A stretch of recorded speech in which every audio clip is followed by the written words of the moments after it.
সম্মানিত উপস্থিতি, কেমন আছেন আপনারা? আলহামদুলিল্লাহ আলা কুল্লি হাল ওয়া ফি কুল্লি মাকান। আল্লাহ রাব্বুল আলামিন পবিত্র কুরআনুল কারীমের সূরাতুল কাহফের মধ্যে 9 এবং 10 নম্বর আয়াতে বলছেন, বা'দা আউযু বিল্লাহি মিনাশ শাইতানির রাজীম। আল্লাহ রাব্বুল আলামিন বলছেন, আম হাসিবতা আন্না আসহাবাল কাহফি ওয়ার রাকিম কানু মিন আয়াতিনা আজাবা। হে নবী মুহাম্মদ সাল্লাল্লাহু আলাইহি ওয়াসাল্লাম, আপনি কি মনে করেছেন যে আসহাবুল কাহফের ঘটনা ছিল একটা বিস্ময়কর ঘটনা? إذ أوى الفتية إلى الكهف فقالوا ربنا آتنا من لدنك رحمة وهيئ لنا من أمرنا رشدا। যখন গুহায় আশ্রয় নেয়া কিছু যুবক আল্লাহর কাছে দোয়া করেছিল, কি দোয়া করেছিল? রব্বানা, হে আমাদের প্রতিপালক, আতিনা মিন লাদুনকা রাহমা, আমাদেরকে আপনার পক্ষ থেকে রহমত দান করুন। ওয়া হাইয়্যি লানা মিন আমরিনা রাশাদা, এবং আপনার পক্ষ থেকে আমাদের সমস্ত কাজগুলোকে আপনি গুছিয়ে দিন। সুবহানাল্লাহ। আজকে থেকে 1000 বছর আগে দাকিয়ানুস বাদশার একটা সভ্যতা ছিল। এই বাদশা ছিল তৎকালীন সময়কার একজন জালেম শাসক। সে তার রাজ্যে শিরক প্রতিষ্ঠা করেছিল, আল্লাহ রাব্বুল আলামিনের তাওহীদকে উঠিয়ে দিয়েছিল। তৎকালীন সময়কার যে নবী আলাইহিস সালাম, তার সুন্নাহকে উঠিয়ে দিয়ে নিজের মন গড়া আদর্শ বাস্তবায়ন করেছিল দাকিয়ানুস বাদশা। তো সেই বাদশার অধীনে থাকা 8 জন বা 9 জন উচ্চ পদস্থ কর্মকর্তার সন্তানকে আল্লাহ পাক হেদায়েত দান করেন, এবং তারাই ইতিহাসে আসহাবুল কাহফ হিসেবে পরিচিত আছেন। এই 7 জন বা 9 জন যুবক উচ্চ পদস্থ কর্মকর্তার সন্তান ছিলেন।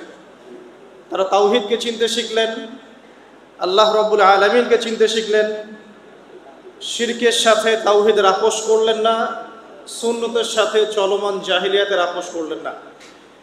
এর ফলশ্রুতিতে তাদের উপর নির্যাতন নেমে আসলো। রাজা তাদেরকে 3 দিন সময় দিলেন। 3 দিনের মধ্যে যদি তোমরা তোমাদের ধর্ম ত্যাগ না করেছো, তাহলে তোমাদেরকে মৃত্যুদণ্ড দেওয়া হবে। তো সেই 7 জন বা 9 জন যুবক ওই রাষ্ট্রের মধ্যে কোনো অরাজকতা সৃষ্টি করলো না, বরং তারা সাইলেন্টলি সেই রাষ্ট্র থেকে চলে গেল। সেই ফিতনাপূর্ণ জাহেলি পরিবেশ থেকে নিজেরা আস্তে করে সরে গেল, সেখানে কোনো রকম ফাসাদ সৃষ্টি করলো না। যাওয়ার সময় তারা একটা কুকুরকে সাথে নিয়েছিল, যেই কুকুর বছরের পর বছর তাদেরকে পাহারা দিয়েছে গুহার মধ্যে। চলতি পথে একটা গুহায় তারা আশ্রয় নিয়েছিল, যে গুহার মধ্যে তারা ঘুমিয়ে পড়ে, এবং আল্লাহ রাব্বুল আলামিন 309 বছর পর তাদের ঘুম ভাঙান। 309 বছর পর যখন ঘুম ভাঙলো, তারা ক্ষুধার্ত ছিলেন। একে অপরকে জিজ্ঞাসা করছিলেন যে কেম লাবিসতুম, তোমরা কতদিন ঘুমিয়েছ?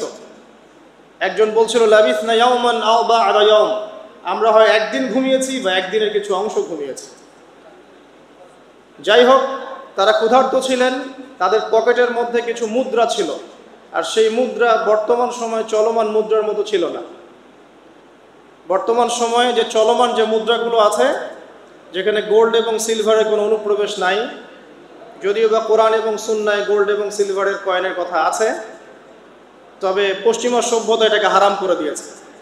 আর পশ্চিমা সভ্যতা কোনো কিছুকে হারাম করে দিলে সেটা সারা বিশ্বেই হারাম হয়ে যায়, আর পশ্চিমা সভ্যতা কোনো কিছুকে হালাল করে দিলে সারা বিশ্বেই সেটা হালাল হয়ে যায়।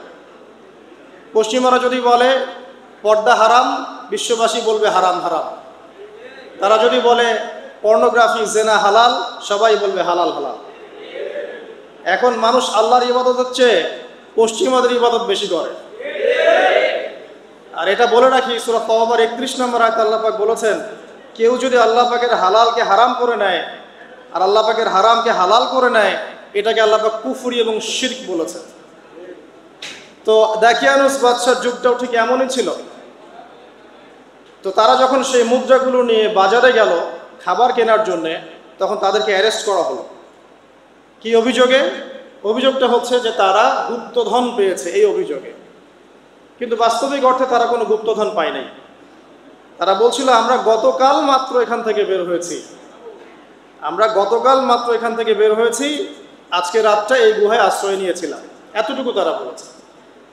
যাই হোক, তথ্য প্রমাণ যাচাই করে দেখা গেল যে তারা যে ঘুমিয়েছিল এতে প্রায় 309 বছর অতিবাহিত হয়ে গেছে।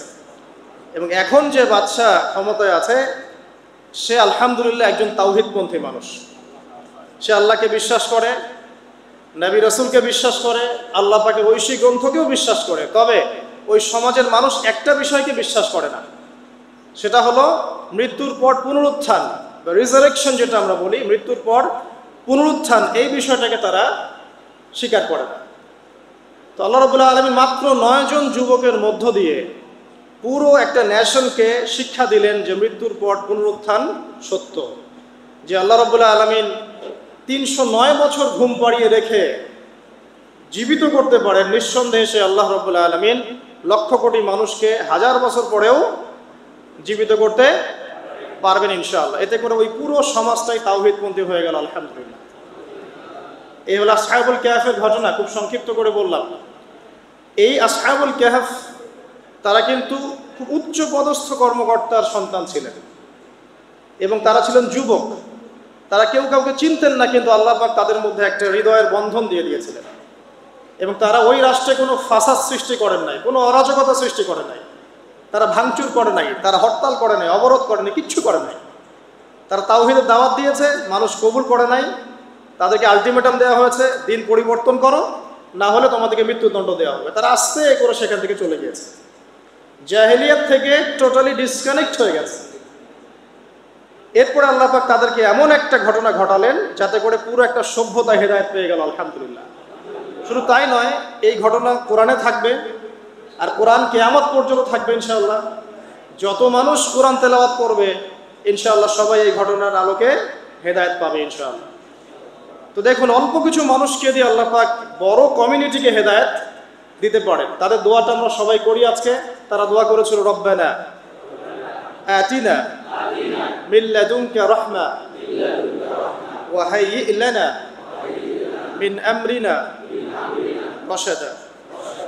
ঠিক একই যুগ আবারও এসেছে ঘুরে ফিরে, সময় পরিবর্তন হতে থাকে। আমরা একটা কথা বলি, ইতিহাস পড়তে গিয়ে পড়াতে গিয়ে, যে হিস্ট্রি রিপিটস ইটসেলফ। আমরা বলি যে ইতিহাস নিজেই নিজের পুনরাবৃত্তি ঘটায়। ঠিক অনুরূপ ঘটনা ঘটেছিল নমরুদের সময়ও। নবী ইব্রাহিম আলাইহিস সালাম তাওহীদপন্থী, নমরুদ তাওহীদপন্থী নয়। সে মনে করে যে সেই হচ্ছে এই পুরো মহাবিশ্বের রব।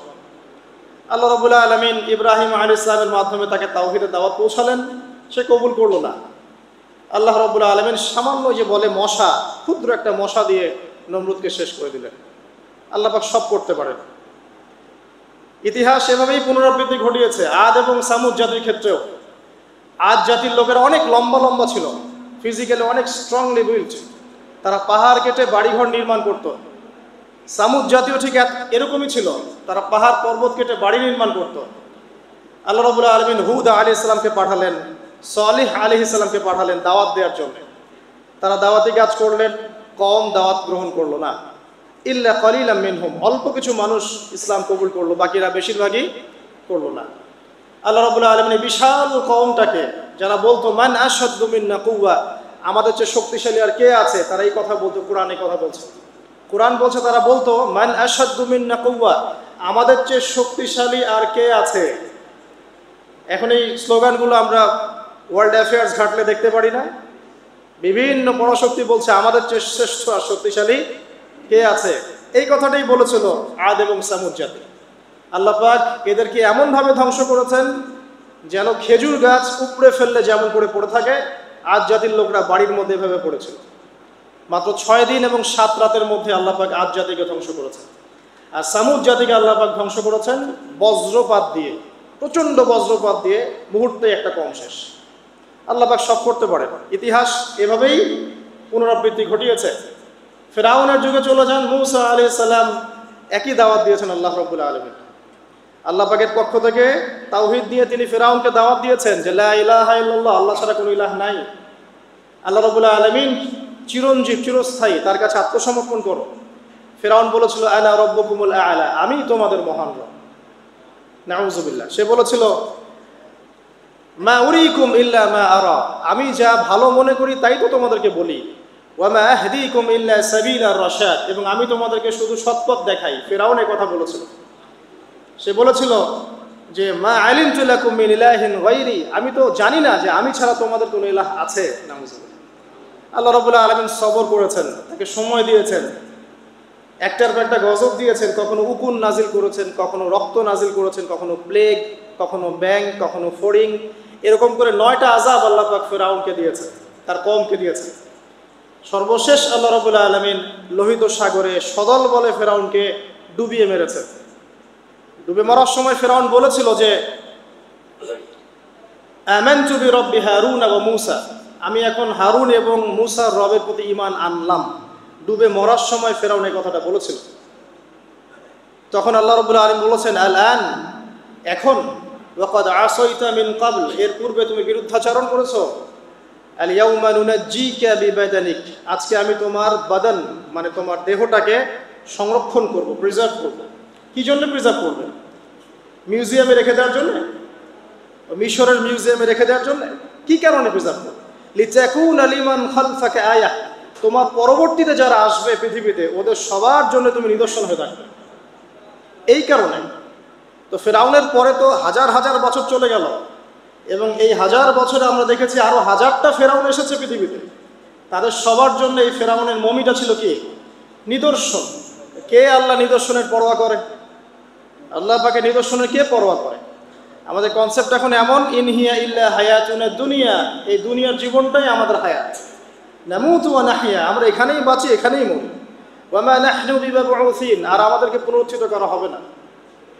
কোনো মানুষ যদি পরকালীন কনসেপ্ট লালন করে চলে, সেই মানুষ কি বেনামাজি থাকতে পারে কিনা? সেই মানুষ কি যাকাত না দিয়ে থাকতে পারে কিনা? যে মানুষ পরকালে বিশ্বাস করে যে আল্লাহর সামনে আমাকে দাঁড়াতে হবে একা একাই, আমার ইমাম, আমার পীর, আমার অমুক, আমার তমুক নেতা নেত্রী কেউ আমার সাথে যাবে না, আমাকে একা আমার আল্লাহর সামনে দাঁড়িয়ে হিসাব দিতে হবে, এই কথা যে চিন্তা করে সে কি নামাজ না পড়ে থাকতে পারে কিনা? সে কি যাকাত না দিয়ে থাকতে পারে কিনা? সে কি দুর্নীতি করতে পারে কিনা? মানুষকে ঠকাতে পারে কিনা? সে কি সুদ খেতে পারে বা ঘুষ খেতে পারে? সে কি জেনা করতে পারে? সে কি কাপড় খুলে দিয়ে উন্মুক্ত হয়ে ঘুরতে পারে কিনা? এখন তো উন্মুক্ত হওয়ার সংস্কৃতি চলছে নাকি?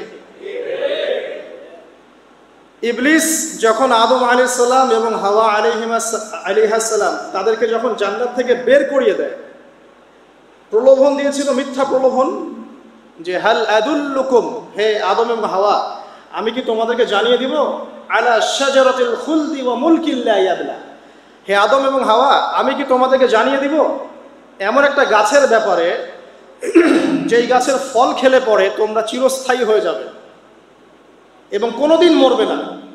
এই যে চিরস্থায়িত্বের টোপ আর অমরত্বের টোপ, এই দুইটা টোপ দিয়ে আমাদের পিতামাতাকে ইবলিস জান্নাত থেকে বের করে দিয়েছে। এখন পৃথিবীতে যত মানুষ পথভ্রষ্ট হচ্ছি আমরা, আমাদের এই দুইটা খাসলতের কারণে। আমরা অমরত্ব আশা করছি, আমাদের চলাফেরা দেখলে মনে হয় আমরা মরবো না, পরকালীন কনসেপ্ট বাদ। একটা হচ্ছে চিরস্থায়িত্বের টোপ, ক্ষমতা, এটা ক্ষমতার দাপট। এই দুটো আমাদেরকে কিন্তু পথভ্রষ্ট করছে। ঠিক একই অস্ত্র ছিল ইবলিসের। সূরা আরাফ পড়ে দেখেন, আমি কোনো কিছু বানিয়ে বলছি না। তখন আল্লাহ পাক বললেন যে ইয়া বানি আদম, হে বনু আদম, আদমের সন্তান যারা আছো, আমাদেরকে আল্লাহ পাক বলছে তোমরা শোনো, লা ইয়াফতিনান্নাকুমুশ শাইতান, শয়তান যেন তোমাদেরকে ফিতনায় না ফেলতে পারে। কামা আখরাজা আবাওয়াইকুম মিনাল জান্নাহ, ঠিক যেমন করে তোমাদের পিতামাতাকে শয়তান জান্নাত থেকে বের করে দিয়েছে। যেহেতু আমাদের পিতা আর মাতাকে শয়তান জান্নাত থেকে বের করে দিয়েছে, আল্লাহ পাক এই আদমের সন্তানদেরকে বলছেন তোমরা সতর্ক থেকো, তোমাদেরকে যেন শয়তান জান্নাত থেকে যেভাবে বের করেছিল তোমার পিতামাতাকে, এমন করতে না পারে। আর কি করতে না পারে? ইয়ানজিউ আনহুমা লিবাসাহুমা লিউরিয়াহুমা মিন সাওআতিহিমা, পড়ে দেখেন সূরা আরাফ।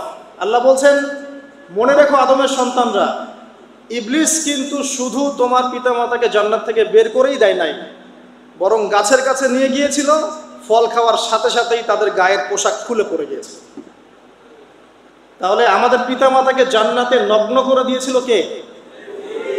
সেই কথা আল্লাহ পাক বলছেন আদম সন্তানদেরকে, তোমরা সতর্ক থেকো, তোমাদেরকে যেন ইবলিস নগ্ন করতে না পারে, ঠিক যেমন করে তোমাদের পিতামাতাকে করেছে।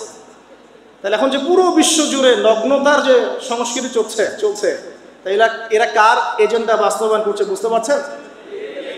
কোরআন পড়েন, পৃথিবীতে যত সভ্যতা চলে গেছে, ব্যাবিলনের সভ্যতা, চাইনিজদের সভ্যতা, তারপরে যে আমাদের মাও সেতুং, ইতালির মুসোলিনি, এদিকে জ্যাপল সার্তে, এদিকে আপনার ফিডেল ক্যাস্ট্রোর কথা বলেন, ওই পশ্চিমা সভ্যতা বাদ দিয়ে যত বড় বড় সভ্যতা রিনাউন্ড, সবার পোশাক ছিল শালীন। আমি চ্যালেঞ্জ করলাম, খুঁজে দেখেন, চাইনিজদের পোশাক দেখেন, আগেকার পোশাক, 1000 বছর আগের পোশাক, শালীন পোশাক। তারা কিন্তু মুসলিম ছিলেন না। আপনি এই ব্যাবিলনের সভ্যতা দেখেন, ব্যাবিলনের সভ্যতা অনেক প্রাচীন না? এই সভ্যতার পোশাক দেখবেন এটা অশালীন পোশাক ছিল না। এমনকি আইয়ামে জাহিলিয়াত যেটা আমরা বলি, নবী সাল্লাল্লাহু আলাইহি সাল্লাম যখন জন্ম নেননি তার আগের সময় কথা হচ্ছে, ওই সময়ও যে মানুষ জেনা করতো, মেয়েকে যে কন্যা সন্তানকে জীবিত দাফন করত, তারপরেও ওদের পোশাক শালীন ছিল। হঠাৎ করে বিশ্বে একটা সভ্যতা আসলো পশ্চিম থেকে, তারা বললো যে পোশাক শর্ট হতে হতে হতে হতে এক পর্যায়ে বিকিনি পরে ঘোরা শুরু করলো, এবং এখন ওরা সারা বিশ্বে ওটা ছড়িয়ে দিচ্ছে, আমরা সবাই ওটাকে গ্রহণ করছি। আমরা বলছি 1000 বছরের সমস্যা। এখন দেখেন আল্লাহ পাক কি বলছেন, ওয়াইদা ফাআলু ফাহিশাতান, ওই সূরার মধ্যে আছে, যখন তারা কোনো ফাহেসা কাজ করে তারা বলে, ক্বালু, তারা বলে, ওয়াজাদনা আলাইহা আবানা, ওয়াজাদনা আলাইহি আবানা, আমরা এগুলো আমাদের বাপ দাদাদেরকে দেখেছি করতে। যখন তারা কোনো ফাহেসা কাজ করে তারা বলে, অশ্লীল কাজ করলে বলে, আমরা এগুলো দেখেছি বাপ দাদা পিতৃপুরুষ থেকে করে আসছে। আল্লাহু আমারানা বিহা, আল্লাহ আমাদেরকে আদেশ করেছেন। আল্লাহ বলেন, কুল ইন্নাল্লাহা লা ইয়া'মুরু বিল ফাহশা, আল্লাহ পাক কখনো অশ্লীল কাজের আদেশ করতে পারেন না। আচ্ছা, কুলুনা আলাল্লাহি মা লা তা'লামুন, তোমরা কি আল্লাহ সম্পর্কে এমন কথা বলছো যে কথা তোমরা জানো না? আল্লাহ কিসের আদেশ করেন? আল্লাহ বলছেন, কুল আমারা রাব্বি বিল কিসত, হে নবী বলে দিন আল্লাহ পাক আদেশ করেন ন্যায় বিচারের আদেশ করেন। ওয়া আকিমু ওয়ুজুহাকুম ইনদা কুল্লি মসজিদ, এবং প্রত্যেক নামাজের ওয়াক্তে নিজের চেহারাটাকে একনিষ্ঠভাবে আল্লাহর দিকে ফেরাবে, এই আদেশ আল্লাহ পাক করেন। ওয়া আকিমু ওয়ুজুহাকুম ইনদা কুল্লি মসজিদ ওয়াদউহু মুখলিসিনা লাহুদ্দিন, এবং একনিষ্ঠভাবে তোমরা আল্লাহকে ডাকবে, দোয়া করবে, এই আদেশ আল্লাহ পাক করেন। তো আল্লাহ পাক কি অশ্লীল কাজের আদেশ করতে পারেন? ইতিহাস পড়ে দেখেন, আমি নিজে হিস্ট্রির ছাত্র, আপনি পড়ে দেখবেন, পুরো ঐতিহাসিক পটভূমি পড়ে দেখবেন, মানুষ এই ঊনবিংশ শতাব্দী আসার আগে এত অশ্লীল ছিল না। এখনকার বিশ্বে যত সমস্যা চলছে, কয়েকটা বলি, রিবা বা সুদ, জেনা বা উন্মুক্ত যৌনাচার, তারপরে বেপরদামি অশ্লীলতা, 4 নাম্বার আপনার মাদক, ঠিক আছে, 5 যে বড় মহামারী পর্নোগ্রাফি, যত বড় বড় মেজর সমস্যাগুলো চলছে যেগুলো ইয়াং জেনারেশনকে ধ্বংস করে দিচ্ছে, এগুলোর ম্যাক্সিমাম এসেছে কিন্তু পশ্চিম থেকে। খেয়াল করে দেখবেন, এগুলো কিন্তু বাংলাদেশ থেকে আসে নাই, আসছে ভারত থেকে আসছে, পাকিস্তান থেকে আসছে, সাবকন্টিনেন্ট থেকে আসে নাই, এগুলো দেখবেন একটা নির্দিষ্ট জায়গা থেকে আসছে। তো এই কারণে আমাদের সতর্ক দৃষ্টি রাখতে হবে যে বস্তুবাদী উন্নয়ন সব কিছু নয়। হ্যাঁ, আমরা জিডিপি বাড়ালাম, ইন্ডাস্ট্রিজ গড়লাম, মঙ্গলে চলে গেলাম, চাঁদে গেলাম, ওকে ফাইন, এগুলোর কেউ বিরোধিতা করবে না, এটা ভালো, ন্যাশনকে এগিয়ে নিতে হবে, এটাই এডুকেট, তারও নয়, এবং এডুকেটেই করতে হবে, কিন্তু নৈতিকতার বিসর্জন দিয়ে নয়। নৈতিকতার বিসর্জন দিয়ে ধর্ম থেকে দূরে চলে এসে নাস্তিকতায় বিশ্বাসী হয়ে আল্লাহকে বাদ দিয়ে, রাসূলকে বাদ দিয়ে এই বস্তুবাদী উন্নয়ন আমাদের পরকালকে বাঁচাতে পারবে না। তো পরকালকে বাঁচিয়ে রেখে আমার দুনিয়াবী উন্নয়ন করতে হবে, এবং দুনিয়ার উন্নয়নটা অবশ্যই জরুরি। সারা বিশ্ব যখন এগিয়ে যাচ্ছে, আমরা কেন পিছিয়ে থাকবো? আমি তো এটাও বলি যে এটা অনেক মাদ্রাসার লাইনে যারা আছেন তারা আমার সাথে একটু বিরোধিতা করেন এই বিষয়ে, কিন্তু আমি নিজেই বলি যে সিলেবাসের মধ্যে পরিবর্তন নিয়ে আসার চেষ্টা করতে হবে। শুধুমাত্র এককেন্দ্রিক শিক্ষায় কেন শিক্ষিত হব? এই যুগে চলার জন্য যে উপকারী জ্ঞানগুলো দরকার সেগুলো শিখতে হবে আমাদেরকে। আমাদের আইসিটির জ্ঞানের দরকার আছে, আমাদের ইংরেজির জ্ঞানের দরকার আছে, ম্যাথামেটিক্স দরকার আছে, সায়েন্সের দরকার আছে, আমাদের তথ্য প্রযুক্তি জানতে হবে, অর্থনীতির জ্ঞানের দরকার আছে, পলিটিক্যাল সায়েন্সের দরকার আছে, জিও পলিটিক্স দরকার আছে। এগুলো বাদ দিয়ে শুধু যদি আমি মুখস্থ করে যাই, এই জ্ঞানটা আমার কি কাজে দেবে আমাকে বলে? এই কথাটা অনেকে নেগেটিভলি নেয়, কিন্তু আমি আসলে তাদের ব্যাপারে তাদের সাথে তর্ক করতে চাই না। আমি আমার কনসেপ্ট লালন করি, আমি এতটুকুই বলছি।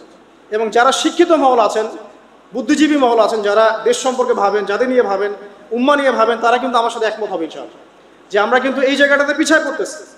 আল্লাহ পাক আমাদেরকে কনস্ট্রাকটিভ সিলেবাসে পড়াশোনা করার তৌফিক দান করুন, এবং জেনারেল লাইন থেকে আপনি বয়কট করে একদম ইয়াতে চলে আসতেছেন কেন? জেনারেল লাইনে পড়ছেন, পড়েন, আপনার এই জ্ঞানটাকে আপনি ইসলামের কল্যাণে কাজে লাগাতে পারবেন না? সবাইকে কি আলেম হতে হবে? সবাইকে মুফতি হবে, মুহাদ্দিস হবে? অর্থনীতিবিদের দরকার আছে না? পলিটিশিয়ানের দরকার আছে না? ডক্টর ইঞ্জিনিয়ার দরকার আছে না? সব সেক্টরের মানুষের দরকার আছে। আপনাদেরকে আপনাদের জায়গায় থাকতে হবে, ওখানে থেকে আপনারা ইসলামের খেদমত করুন, পারবেন না? একজন ডক্টর তিনি কি ইসলামের খেদমত করতে পারবেন না ভাই? একজন সৎ নেতা তিনি কি ইসলামের খেদমত করতে পারবেন না? একজন অর্থনীতিবিদ তিনি যদি আল্লাহ পাকের হালাল হারাম মেনে অর্থনীতির কোনো বিধান চালু করেন, তিনি কি ইসলামের খেদমত করতে পারবেন না? তো সবাইকে কি বক্তা হতে হবে? সবাইকে আলেম হতে হবে? এক নির্দিষ্ট একটা শ্রেণীর মানুষ আলেম হবে, নির্দিষ্ট একটা শ্রেণীর মানুষ প্রশাসনে থাকবে, নির্দিষ্ট একটা শ্রেণীর মানুষ আপনার জনপ্রতিনিধি হবে, নির্দিষ্ট শ্রেণীর মানুষ ইকোনমিক সেক্টরে থাকবে। এইভাবে আমরা একটা জাতি গঠন করব, এবং সবাই হবে উভয় দিকে শিক্ষিত। একজন আর্মি অফিসার তার উচিত হবে ইমামতি করার যোগ্যতা অর্জন করা, একজন ডক্টর তার উচিত হবে ইমামতি করার যোগ্যতা অর্জন করা, আবার একজন যিনি আলেম তারও উচিত হবে এমন পড়াশোনা করা যে পড়াশোনা দিয়ে তিনি কোরআন সুন্নাহকে হাতে রেখে ওয়ার্ল্ড অ্যাফেয়ার্সকে ডিল করতে পারেন। তো এই বিষয়গুলো আমাদের একটা গ্যাপ চলে আসছে দীর্ঘদিন থেকে। আল্লাহ পাক আমাদেরকে বোঝার তৌফিক দান করুন। আর অ্যাটলিস্ট আমরা যদি নাই পারি, আমাদের দ্বারা যদি কিছু নাই হয়, অ্যাটলিস্ট আমাদের সন্তান সন্ততি যারা আসবে ভবিষ্যতে, আল্লাহ পাক তাদেরকে যেন ইসলামের জন্য কবুল করে নেয়, আমিন। আর ইসলামের জন্য কবুল করলে কারো কোনো ক্ষতি নাই। ইসলামের আন্ডারে প্রত্যেক অমুসলিমের সর্বোচ্চ অধিকার রক্ষা করা হয়, অন্য কোনো জায়গায় করা হয় না। এবং প্রত্যেকটা ধর্মগ্রন্থের মূল কথাগুলো দেখবেন একই রকম। এক আল্লাহর কথা বলছেন, একজন শেষ নবীর কথা বলছেন, সত্য কথা বলার কথা বলছেন, ন্যায়ের পথে চলার কথা বলছেন। প্রত্যেকটা ধর্মগ্রন্থ পড়ে দেখেন, এই যে ওল্ড টেস্টামেন্ট বলেন, নিউ টেস্টামেন্ট বলেন, বেদ বলেন, আপনি বাইবেল বলেন, পড়েন, একটু পড়েন, তুলনামূলক ধর্মতত্ত্বের বইগুলো পড়েন, দেখবেন অনেক মিল আছে। তো সবাই যদি যার যার ধর্ম পালন করেন, কোনো সমস্যা আছে? সবাই যদি যার যার ধর্মের নৈতিক বিষয়গুলো মেনে চলে, কোনো সমস্যা আছে? এই সহজ সরল কথাগুলো আমরা জনগণকে বোঝাতে ব্যর্থ হচ্ছি। এই সুযোগ নিয়ে এক শ্রেণীর মানুষ এক দলকে আরেক দলের বিরুদ্ধে লাগিয়ে দিচ্ছে, স্বার্থ খুঁজে, নিজের স্বার্থে, দুনিয়ার স্বার্থে, এবং ওই যে বললাম একটা সভ্যতার কথা, ওদের স্বার্থে শান্তিপূর্ণ একটা জনসমষ্টির মাঝে ফাসাদ লাগিয়ে দিচ্ছে উদ্দেশ্যপ্রণীতভাবে কিছু মানুষ। এদেরকে চিনতে শিখুন, এদেরকে বয়কট করতে শিখুন। আল্লাহ পাক তৌফিক, বোঝার তৌফিক দান করুন। যাক, আমি আর ওদিকে যাচ্ছি না। দেখুন, নবী মুসা আলাইহিস সালামের সময় হিস্ট্রি এভাবে রিপিট হয়েছে। আপনাকে একটা কওমের কথা বলি, এই যে শুআয়ব আলাইহিস সালামের কওম, যাদেরকে মাপে কম দেওয়ার কারণে আল্লাহ পাক ধ্বংস করেছেন। কোন কারণে? মাপে কম দেওয়ার কারণে। আল্লাহ রাব্বুল আলামিন ভূমিকম্প দিয়ে ধ্বংস করেছেন এই প্রথম এই কমটাকে, যারা ছিল শুআয়ব আলাইহিস সালামের কওম। আপনি দেখেন, তারা শিরকের পাপ করতো, ঠিক আছে, এই পাপটা মোটামুটি ধ্বংসপ্রাপ্ত সব কমই করেছে। এই শিরকের পাপ বাদ দিয়ে তারা আরেকটা বড় পাপ করতো, একটা বড় পাপ করতো। সেটা কি? তারা মাপে কম দিত, অন্যদেরকে ঠকাতো, মানে জনগণের সম্পদ লুট করে মাপে কম দিত। এই একটা কারণে আল্লাহ পাক শুআয়ব আলাইহিস সালামের কওমকে পুরো ভূমিকম্প দিয়ে ধ্বংস করে দিয়েছে। তা আমি আপনাদেরকে জানিয়ে রাখি যে আমি যেহেতু আখিরুজ জামান স্টাডি করেছি বা করছি, এখনো কিন্তু 3টা বড় বড় ভূমিকম্প আসা বাকি আছে। নবী করিম সাল্লাল্লাহু আলাইহি ওয়াসাল্লাম একদিন মসজিদের সামনে যাচ্ছেন, সাহাবীরা ভিতরে বসে আছে। সাহাবীরা কোন একটা বিষয়ে কথোপকথন করছেন। নবী করিম সাল্লাল্লাহু আলাইহি ওয়াসাল্লাম জিজ্ঞাসা করলেন, তোমরা কি নিয়ে কথাবার্তা বলছো? সাহাবীরা বললেন যে আমরা কিয়ামতের আলামতগুলো নিয়ে কথা বলছিলাম। তখন নবীজি বললেন সাল্লাল্লাহু আলাইহি ওয়াসাল্লাম, 10টা আলামত আসার আগে কিয়ামত হবে না। কয়টা আলামত? 10টা। এই 10টা আসার আগ পর্যন্ত কিয়ামত হবে না, নিশ্চিন্ত থাকতে পারেন। কিন্তু এই 10টা কবে চলে আসবে এর কোনো গ্যারান্টি আছে? নাই। 3 নাম্বার হচ্ছে দাব্বাতুল আরদ, জমিন থেকে একটা অদ্ভুত প্রাণী বের হবে যে মানুষের সাথে কথাবার্তা বলবে। এটা হাদিসে আছে, কিন্তু তা আমরা এখন নিঃসন্দেহে 90% মানুষ বিশ্বাস করবে না। এবং যারা একটু বেশি চেতনাধারী তারা বলবে যে মোল্লা মুন্সিদের কথা শোনো, প্রাণী বলে আবার কথা বলবে। কিন্তু হ্যাঁ, এই কথাটাই যদি নাসা বলে, যে হ্যাঁ একটা প্রাণী আছে পৃথিবীর গভীরে, সে অচিরেই বের হবে এবং কথা বলবে, দেখবেন সবাই বিশ্বাস করছে। চিন্তা কত শিরকটা দেখেন। যখন আমরা ওইসব মিডিয়া থেকে কোনো কথা আসে, আমরা নিশ্চিন্তে নির্দ্বিধায় বিশ্বাস করি। আল্লাহ পাক হাদিসে বলছেন, নবী হাদিসে বলছেন, দাব্বাতুল আরদ বের হবে, মানুষের সাথে কথাবার্তা বলবে, মানুষ বিশ্বাস করতে চায় না। আর কি? ধোঁয়া, এই ধোঁয়ায় আকাশ ছেয়ে যাবে, ধোঁয়া দিয়ে আকাশ ছেয়ে যাবে, এবং এত বড় ধোঁয়া বিশ্ববাসী কখনো দেখে নাই। এখন অনেকে বলছেন, এখনকার আধুনিক স্কলার যারা, অনেক স্কলারের এটা মত, এটা কিন্তু হাদিসে নাই, তাদের মত হতে পারে যে একটা নিউক্লিয়ার এক্সপ্লোশন হবে, সারা ওয়ার্ল্ড তো এখন নিউক্লিয়ার যুদ্ধের সামনে দাঁড়িয়ে আছে, তখন হয়তো বা ধোঁয়ায় পুরো বিশ্ব ছেয়ে যেতে পারে, এটা তাদের মত। এটা হতেও পারে, নাও হতে পারে, হওয়ার সম্ভাবনা কিন্তু আছে, উড়িয়ে দেওয়া যাচ্ছে না। ঠিক আছে, চারটা। পাঁচ কি? পাঁচ হচ্ছে ইয়াজুজ আর মাজুজ। ইয়াজুজ আর মাজুজ এই প্রকৃতি বের হবে, এরাও কিন্তু আদম সন্তান, এবং তারা পৃথিবীর পানি খেয়ে শেষ করে ফেলে দিবে, মহাসাগরের পানি খেয়ে শেষ করে ফেলে দিবে। তারপর এই যে 6, 7, 8 এই তিনটা হচ্ছে তিনটা বড় বড় ভূমিকম্প, যেটা বলতে গিয়ে আমি যে আসলাম, যে তিনটা ভূমিকম্প এখনো আসা বাকি আছে। নবীজি বলেছেন একটা পৃথিবীর পূর্ব দিকে হবে। পূর্ব দিক কোন দিক? এই যে Indonesia, Malaysia, Bangladesh, Pakistan, Myanmar, আপনার শ্রীলঙ্কা, এই পুরো কন্টিনেন্ট পূর্ব দিক, পৃথিবীর পূর্ব দিক। কোন কান্ট্রি এটা তো বলা হয়নি, পূর্ব দিক বলা হয়েছে। এবং এখানে ভূমিকম্প বলা হচ্ছে না, বলা হচ্ছে ভূমি ধসে যাবে, মানে পুরো ভূমিটা নিচে চলে যাবে। এখন যারা এগুলো নিয়ে গবেষণা করেন তারাও কিন্তু সেম কথাই বলছেন, খেয়াল করে দেখেন। তারা হয়তো বিজ্ঞান দিয়ে ব্যাখ্যা করছেন, কিন্তু হাদিসে কিন্তু এটা বলা আছে। আরেকটা হচ্ছে পৃথিবীর পশ্চিম দিকে। আর পশ্চিম দিকে কেন হবে জানেন? সমকামিতার কারণে, সুদের কারণে, জেনার কারণে, পর্নোগ্রাফির কারণে, এবং সারা বিশ্বকে তারা যে জুলুমটা করছে, এই জুলুমের প্রতিফল হিসেবে আল্লাহ পাক ধসিয়ে দিবে। এর কোনো অস্তিত্বই থাকবে না। এখন মনে হচ্ছে না যে পুরো সারা ওয়ার্ল্ডকে রুল করছে, অস্তিত্বই থাকবে না, ভূমিধস। আরেকটা হচ্ছে পৃথিবীর মাঝখানে। মাঝখানে কারা আছে বলেন? মাঝখানে আমাদের আমিরুল মুমিনিনরা আছে এখন, নাকি? যারা গান বাজনাকে উন্মুক্ত করে দিচ্ছে, যারা পর্দার শিথিলতা নিয়ে আসছে, হ্যাঁ, যারা ইসরায়েলের সাথে আতাত করছে, এরা আছে, আমিরুল মুমিনিনরা আছে। তো সেখানেও একটা ফিতনা অপেক্ষা করছে, অপেক্ষা করতে থাকেন। তো এই কথাটা বলতে গিয়ে আমি এখানে এসেছি, পৃথিবীতে কিন্তু এখনো তিনটা বড় বড় ভূমিকম্প বাকি আছে। আর সর্বশেষ আলামত হচ্ছে ইয়েমেন। ইয়েমেন থেকে একটা আগুন বের হবে, বিশাল আগুন। এই আগুনটা মানব জাতিকে হাসরের মাঠের দিকে তাড়িয়ে নিয়ে যাবে। আলামত না আসা পর্যন্ত কিয়ামত হবে না। অতএব আপনি এখন রিল্যাক্সে নাকে তেল দিয়ে ঘুমান, নাকি ভাই? এই 10টা আলামত না আসা পর্যন্ত কিয়ামত হচ্ছে না। তবে এই 10টা আলামত আসার পটভূমি কিন্তু তৈরি হয়ে যাচ্ছে, এটা আমাদের খেয়াল করতে হবে। আচ্ছা আসেন, এই যে শুআয়ব আলাইহিস সালামের কওমকে যে ভূমিকম্প দিয়ে ধ্বংস করা হলো, এই ভূমিকম্প কখন আসে?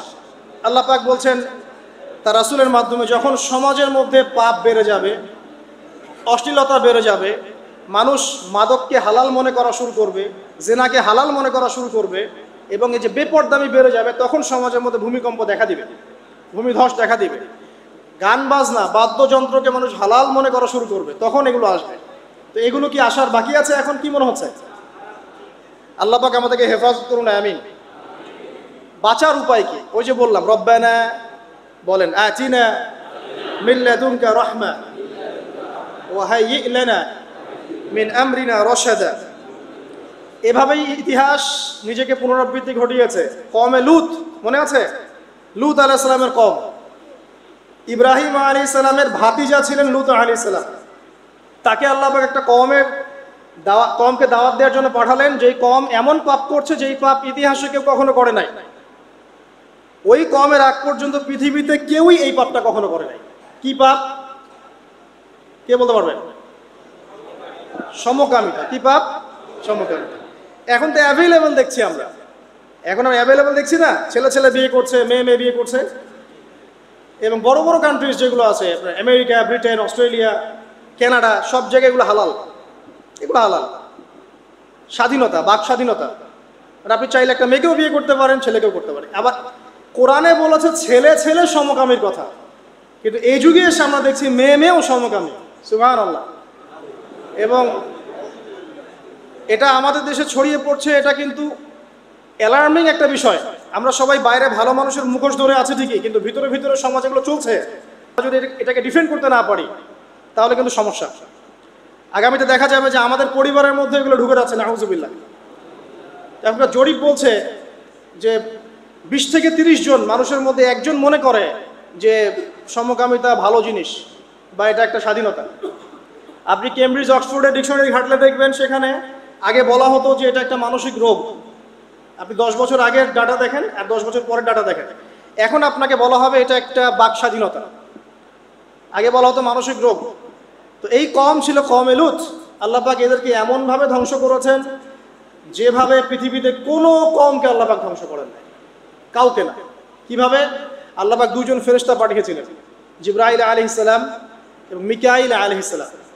তাদেরকে সুন্দর যুবকের আকৃতিতে পাঠিয়েছেন, সুন্দর সুন্দর যুবক। সুবহানাল্লাহ, এগুলো বলতে খারাপ লাগে যে এখন ছোট ছোট বালকদেরকেও দেখি বলাৎকার করা হচ্ছে না? নিউজগুলো পান না? আর আমরা এটা এটা জঘন্য প্রতিবাদ করছি। আসলে কোনো কোনো ক্ষেত্রে দেখা যায় যে ইসলামী কিছু প্রতিষ্ঠানের মধ্যে এই রোগ ঢুকে গেছে। তো এটা কিভাবে হলো, আসলে কিভাবে হয়েছে আমি আপনাকে বলছি। দেখেন, আমি আপনাকে মূল জায়গাটা বলছি। এই যে মানসিক বিকৃতি, অসুস্থতাটা হয়েছে অনলি পর্নোগ্রাফির কারণে, অনলি পর্নোগ্রাফি। কারণ পর্নোগ্রাফি দেখতে দেখতে সবাই বাসায় এগুলো ইন্টারনেটে আপনার ফোনে সবাই যখন দেখতে অভ্যস্ত হয়ে গেছে, তখন ইন্টারনালি আমরা সবাই পশু হয়ে গেছে। এখন সামনে যেই থাকে, একটা ছোট বাচ্চা থাক, ছোট মেয়ে থাকে, 5 বছরের মেয়েকে দেখলাম রেপ করে ফেলছে। 5 বছরের মেয়ে, 5 বছরের মেয়ে রেপ হয়েছে কোথায়? বলতে চাচ্ছি না, কারণ এগুলো বললে তো নিজেদের দোষ প্রকাশ করা হয়। কিন্তু মানুষ ধর্ষকের কোনো ধর্ম নাই। সে হিন্দু, মুসলিম, নাকি বৌদ্ধ, খ্রিস্টান, না আলেম জালেম, এগুলো ধর্ম দেখার সময় নাই। আল্লাহ পাক বলেছেন তার রাসূলের মাধ্যমে ধর্ষণ হলেই প্রকাশ্যে মৃত্যুদণ্ড দিয়ে দিবে, যেই হোক, সে যেই হোক না, ওর কোনো ধর্ম নাই। সে একজন আলেম দাড়িওয়ালা মানুষও যদি হয়, তাকেও এই কাজ করতে হবে। তো চোরের কোনো ধর্ম আছে? ডাকাতের কোনো ধর্ম আছে? তো মিডিয়া আবার টেকনিক্যালি দেখবেন ওইটাকে হাইলাইট করবে বেশি, বিকজ এখানে একটা সুযোগ আছে ইসলামকে ডমিনেট করার জন্য। কিন্তু সেম ঘটনা কিন্তু অনেক বড় বড় সেকুলার প্রতিষ্ঠানে ঘটেছে, ওগুলো কিন্তু আমরা হাইলাইট করতে দেখি না। এটা আমরা বুঝি ইন্টেনশনটা কি। তবে এখানে একটা বিষয় ক্লিয়ার করতে হবে যে পাপী যেই করুক তাকেই শাস্তির আওতায় আনতে হবে। আল্লাহ পাক তৌফিক এনায়েত করুন বোঝার। এখন এমন একটা সময় চলছে, বাচ্চারাও এগুলো থেকে নিরাপদ না। 5 বছরের মেয়ে, 7 বছরের মেয়ে, কয়দিন আগে দেখলাম যে 2 বছরের মেয়ে, নাউজুবিল্লাহ, তার সাথেও নাকি এরকম ঘটনা ঘটেছে, এবং উত্তরবঙ্গেরই ঘটনা এগুলো। আর এগুলো শহরের চেয়ে এখন গ্রামে বেশি হচ্ছে। কারণ কি জানেন? গ্রামে তো আগে মানুষ এই উন্মুক্ত পোশাক আশাক দেখতো না খুব বেশি। এখন যখন পর্ন চলে আসছে হাতে, বাসায় সব এগুলো দেখছে, তখন গ্রামে দেখবেন ধর্ষণ বাড়ছে না? এটা নিয়ে আমি আলাদা লেকচার দিয়েছি যে কতগুলো ধর্ষণ হয়েছে এই পর্যন্ত। এই বছরই লাস্ট এই বছরই দেখবেন রিপোর্টেড 1337টা রেপের ঘটনা ঘটেছে এই বাংলাদেশেই। অ্যালার্মিং বিষয়। আর আমেরিকাতে প্রতি 6 জনে একজন রেপ হয়, আর রেপের রাজধানী হচ্ছে সাউথ আফ্রিকা, ওখানে প্রতি 3 জনে একজন রেপ হয়। তো এগুলো কিভাবে হচ্ছে? Only because of pornography. এটা যদি এখনো বন্ধ করতে না পারা যায়, আগামী ভবিষ্যৎ খুব খারাপ হবে। যেখানে সেখানে মানুষ জেনা করবে, যাকে তাকে রেপ করবে দেখে নিয়ে, বিকজ এটা ভিতর থেকে মানুষকে পশু বানিয়ে দিচ্ছে। আমরা জানি এর পিছনে একটা বড় ইন্ডাস্ট্রি কাজ করে, যারা সারা বিশ্বে প্রায় 98 বিলিয়ন ডলারের ব্যবসা করে পর্ন দিয়ে। শুধু আমেরিকায় ব্যবসা করে 12 বিলিয়ন ডলারের, সারা বিশ্বে 12 বিলিয়ন ডলার বোঝেন? 1 বিলিয়ন ডলার কত কোটি বোঝেন? 100 কোটি ডলার। বিশাল একটা ইন্ডাস্ট্রি আছে, এর পিছনে টাকা কাজ করে, টাকা, অনলি টাকা। আর এখানে যা দেখানো হয় সবই ফেক, এগুলো কোনোটাই সত্য না। এটা শুধু একটা অভিনয়, আর কিচ্ছু না। তো এটা দিয়ে পুরো স্পেশালি মুসলিম যুবকদের ভিতরে এমন একটা মানে পশুত্ব ঢুকিয়ে দেওয়া হয়েছে যে জেনা, ধর্ষণ, বেহায়াপনা এগুলো বাড়তেই আছে দিন দিন। এটা না কমানো গেলে এবং মানে আইনের সুশাসন নিশ্চিত করা না গেলে ধর্ষণ কমবে না, জেনা কমবে না, ইফটিজিংও কমবে না, মেয়েদের অধিকার আর আদায় করা সম্ভব হবে না। এটা আমার মত। বাকিটা আপনারা ভেবে দেখেন, আপনারা অনেক বিজ্ঞ মানুষ আছেন, ভেবে দেখেন কি করলে এগুলো কমবে। যদি না ভাবি, আল্লাহ পাক কি করবেন জানেন? একটা হাদিস বলি খালি। জাইনাব বিনতে জাহাশ রাদিয়াল্লাহু আনহা তিনি বলছেন, ইয়া রাসূলুল্লাহ সাল্লাল্লাহু আলাইহি ওয়াসাল্লাম, আনুহলিকু ওয়া ফিনা সালিহুন, আমাদের মধ্যে সৎ লোক থাকা অবস্থাতেও কি আমরা ধ্বংস হয়ে যাব? আমাদের মধ্যে সৎ যে অনেক ব্যক্তি আছে তারা থাকলেও কি আমরা ধ্বংস হয়ে যাব? নবীজি বলছেন, নাআম, হ্যাঁ তোমরা ধ্বংস হবে। ইযা কাসরাতুল খাবাস, যখন নোংরামি, অশ্লীলতা, বেহায়াপনা বাড়তে থাকবে, আলেম জালেম সব ধ্বংস হয়ে যাবে। তা আমরা আমাদের স্বার্থেই কথাগুলো বলবো, কারণ আমরা যদি এগুলোকে প্রতিহত করতে না পারি, তাহলে আমাদের বাড়িতেও এই ফিতনা ঢুকে আসবে না? আসবে, দেখে নিয়েন। আল্লাহ পাক বোঝার তৌফিক এনায়েত করুন, আমিন। তো কওমে লূতকে আল্লাহ পাক কি করেছেন? সুন্দর বালকের রূপে এই জিবরাইল আর মিকাইল আলাইহিস সালামকে পাঠিয়েছেন। এখন লূতের লোকরা বলছে যে তোমার ঘরে যে মেহমান দুজন এসেছে ওদেরকে আমাদেরকে দাও। নাউজুবিল্লাহ, বুঝতে পারেন নাই?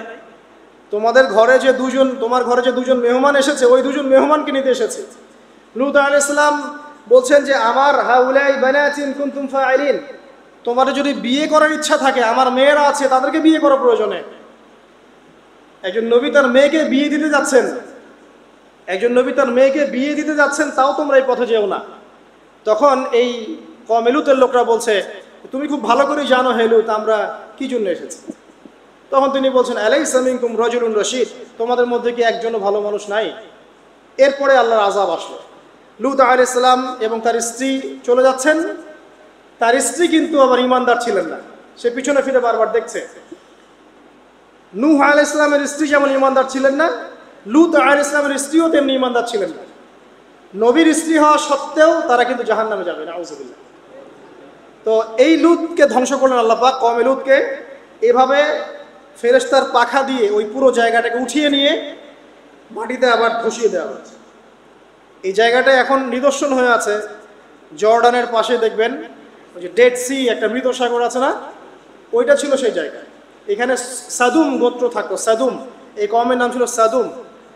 এরা সমকামী ছিল। এখন আপনার জন্য আমার নসিহত হচ্ছে, নবী সাল্লাল্লাহু আলাইহি ওয়াসাল্লাম বলেছেন আমি শেষ জামানায় আমার উম্মতের উপর কিছু বিষয় ভয় করি যে এগুলো আমার উম্মতের মধ্যে ঢুকে যাবে, আমি আশঙ্কা করে ঢুকে যাবে। কি কি বিষয়? এক নাম্বার, যে আমি আশঙ্কা করি যে আমার উম্মতের মধ্যে মূর্তি পূজা ঢুকে যাবে, মুসলিম কিন্তু স্ট্যাচু ওয়ার্শিপ করবে। দুই, আমি আশঙ্কা করি আমার উম্মতের মধ্যে রিয়া ঢুকে যাবে। রিয়াটা কি?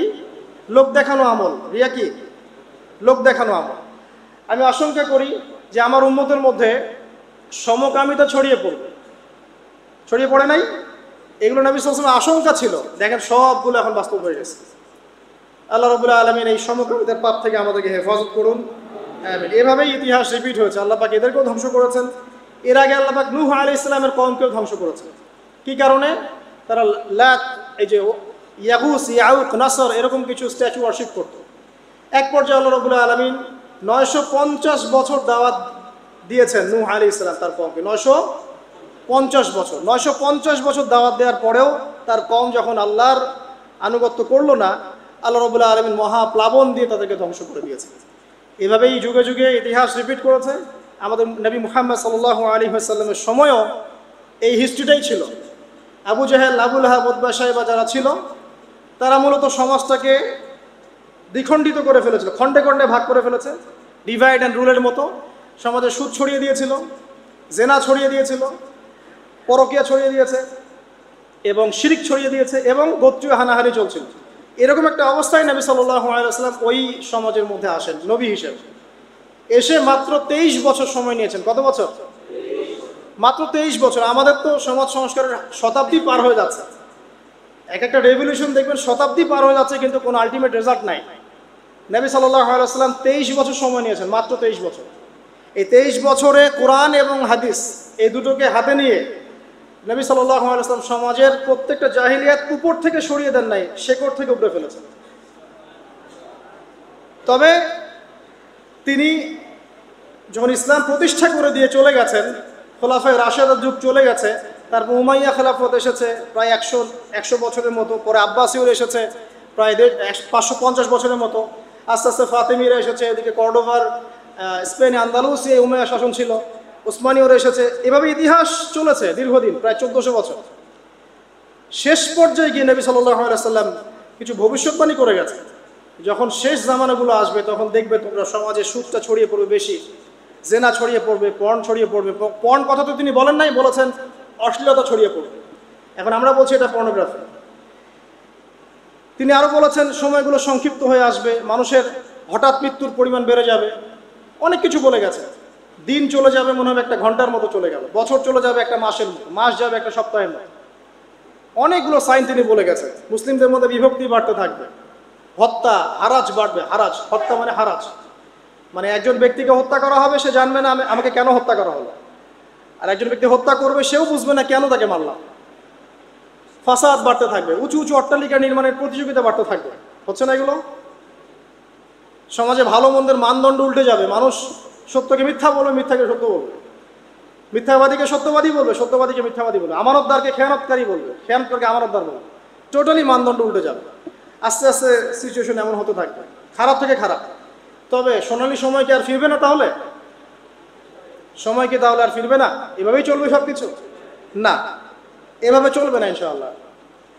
আল্লাহ রাব্বুল আলামিন তার রাসূলের মাধ্যমে জানিয়েছেন এই সব কিছুই সাময়িক, সব কিছু সাময়িক। ইতিহাস আবার পুনরাবৃত্তি ঘটাবে। ইতিহাস সভ্যতা শুরু হয়েছিল একজন নবী দ্বারা, শেষও হবে আরেকজন নবী দ্বারা ইনশাআল্লাহ। সভ্যতা শুরু হয়েছিল আদম আলাইহিস সালামকে দিয়ে, আর শেষ হবে ঈসা ইবনে মারিয়ামের হাতে। শেষ জামানার সবচেয়ে ভাইটাল ক্যারেক্টার হচ্ছেন ঈসা ইবনে মারিয়াম। ইমাম মাহদী নন, ইমাম মাহদী সবচেয়ে ভাইটাল ক্যারেক্টার নন।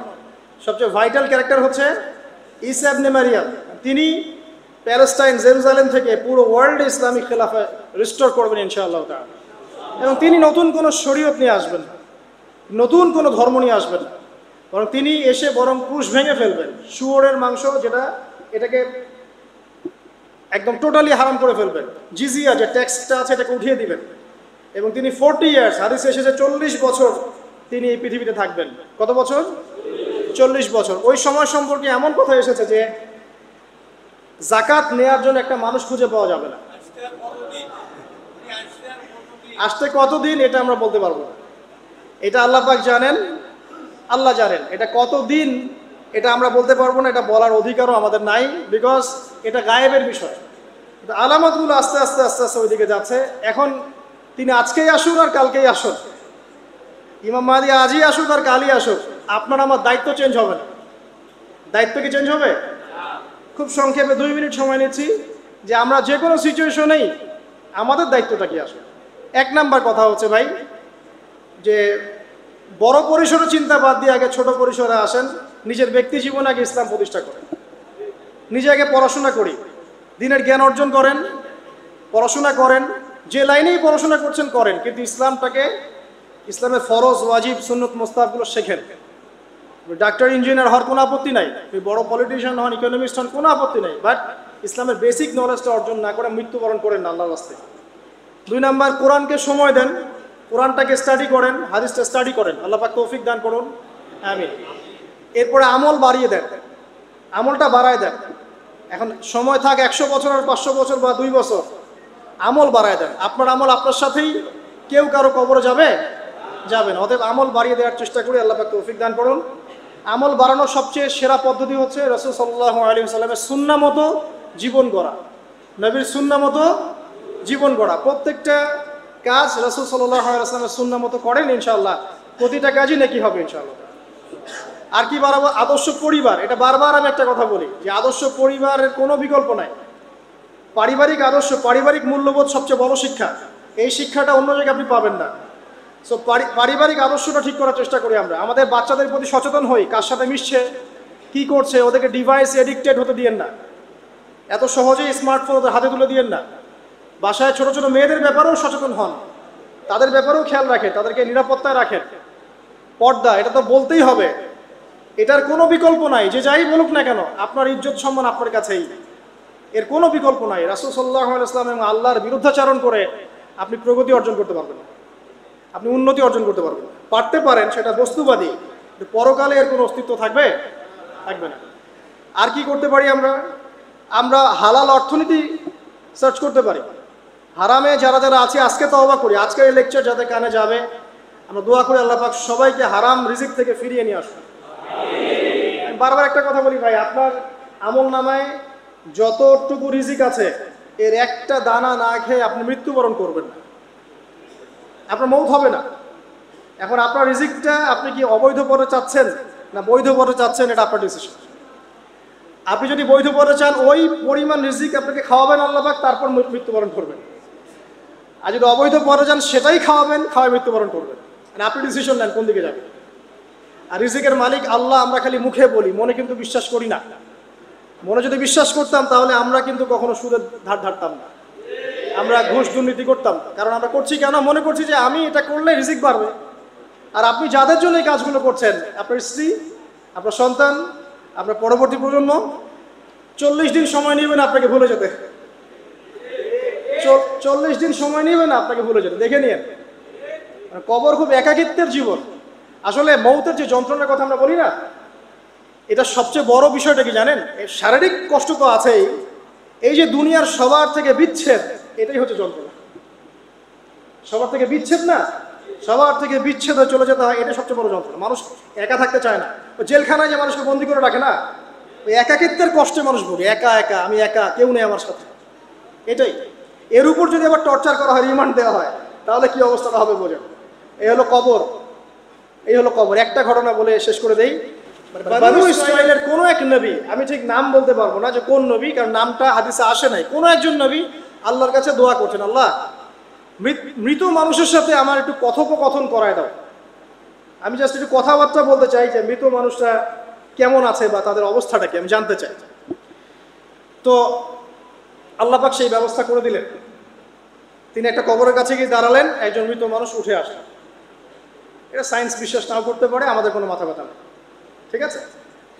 তো এবার তিনি তাকে জিজ্ঞাসা করছেন যে তুমি কেমন আছো, তুমি কেমন আছো, এই মুর্দাকে জিজ্ঞাসা করছেন। তিনি বলছেন আজকে থেকে প্রায় 500 বছর আগে আমার মৃত্যু হয়েছে।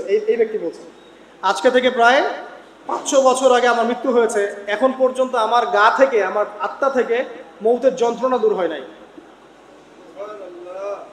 লা ইলাহা ইল্লাল্লাহ। তো এই হচ্ছে অবস্থা।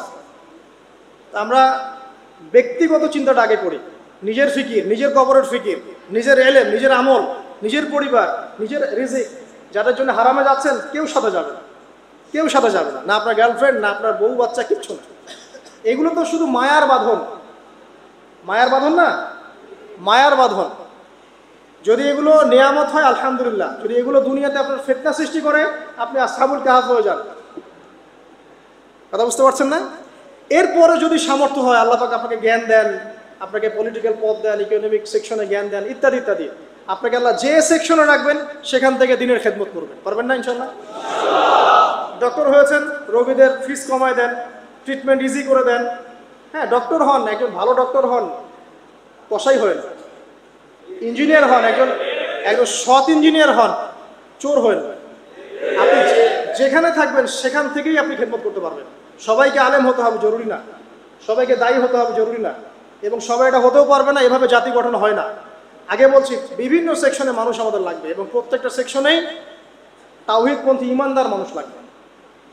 এবং ইনশাআল্লাহ তাআলা আমরা যদি সবাই সবার ধর্মটা ঠিকঠাক মতো পালন করি, দেখবেন ধর্মের মধ্যে কোনো ভেদাভেদ থাকবে না ইনশাআল্লাহ। যে যার ধর্ম পালন করুক, কোনো মন্তব্য করতে যাবেন না, ঠিক আছে? আপনি আপনার ধর্ম ঠিক মতো পালন করছেন কিনা এটার দিকে ফোকাস করেন।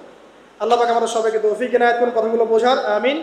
আর সবশেষে, যদি আমাদের এর চেয়েও বেশি কিছু করার সক্ষমতা থাকে, তখন আপনি দিনের প্রচার করবেন, প্রসার করবেন, তাবলীগ করবেন, আল্লাহর পথে মানুষকে ডাকবেন। এর চেয়ে বড় ব্যবসা হতে পারে না। কারণ আপনার দাওয়াতের মধ্য দিয়ে যত মানুষ আল্লাহর দিকে আসবে, যত মানুষ হারাম ছেড়ে হালালের দিকে চলে আসবে, সবার নেকি ইনশাআল্লাহ আপনি পাবেন ইনশাআল্লাহ। আল্লাহ পাক আমাদের সবাইকে সবচেয়ে সর্বোত্তম ব্যবসায় অংশগ্রহণ করার তৌফিক ইনায়াত করুন, আমিন। আমি আজকে আর লম্বা করছি না, এখানে শেষ করছি। আকুলু কওলি হাযা আস্তাগফিরুল্লাহ লি ওয়া লাকুম ওয়া লিসাইরিল মুসলিমিন। বারাকাল্লাহু লানা ওয়া লাকুম বিল আয়াতিল হাকীম। ইন্নাহু তাআলা জাওয়াদুন কারীমুর রাউফুর রহিম। সুবহানাকাল্লাহু ওয়া বিহামদিক, আশহাদু আল লা ইলাহা ইল্লা আনতা আস্তাগফিরুকা ওয়া আতুবু ইলাইক। আসসালামু আলাইকুম ওয়া রাহমাতুল্লাহি ওয়া বারাকাতুহু।